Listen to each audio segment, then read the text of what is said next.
Good one. So this is how the portal looks like.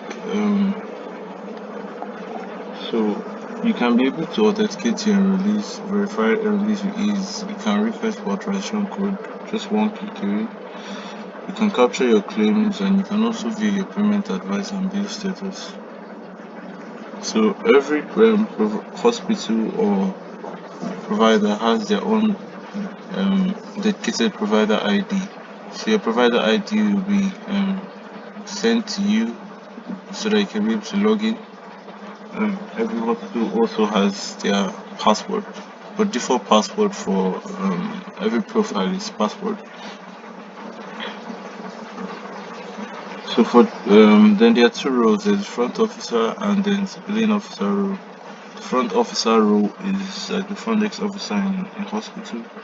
You can be able to request for authorization code and be able to send authorization codes to the release of the patients. The billing officer can be able to capture the bills and send your claims to us, and can also request for authorization code and get the authorization codes approved. So the billing officer role can do both. So for the purpose of this training, I would be using the billing officer role. Then I would send you your own personalized hospital ID when it's your turn to when you need to log into the portal. So for the purpose of this training, I'll just use the provider ID one, and so just sign in.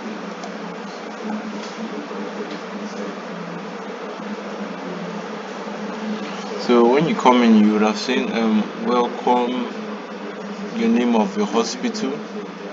So this is how the dashboard of the portal looks like. So it's also very important to note that you're supposed to send your bills within 3 months of encounter. It's a very important note. So if you attend to a release um, in March, you're supposed to send your bills within March, April, May.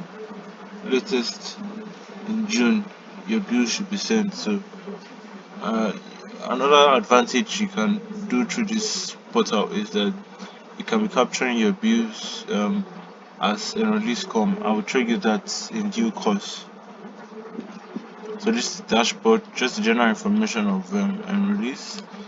Um, Show you number of release, show you rating. This would be more effective when in private lives. Tariff compliance. Tariff compliance is how your bills um comply with the for example with NHS, they comply with the NHS bill. It also show you number of monthly visits. So let's just go straight into it. So the very first thing you can do, okay, well, the very first thing you should do is when you log into your portal, you should go to settings. When you log into settings, you should change your password. Default password is password, and you put your own hospital personalized password here. Then write it again, then change it and confirm it. And next, you should fill in all your hospital email addresses, as many as possible, so that these email addresses would be all your payment advice, would also be where you're able to access and able to communicate with you for information and any other thing concerning your bills, concerning authorization code, and this will also be the email where your authorization code will be sent to your portal, and can also be sent to you if you feel this to the email you put for authorization codes to. Then your bills, the payment advice will be sent to the emails you put here. So you can put in as many emails as possible. Put your hospital email, as many emails that the hospital has. If your hospital just has like two, then you cannot put the same this email, like maybe like the NHS tax officer's email or the tax officer in your hospital. Then you just update your profile. So as that, okay, HMO details. So this numbers, this and this are call center numbers that you can easily reach us on with. So under notification, this is where you would actually see the authorization codes that have been the messages that have been approved or declined.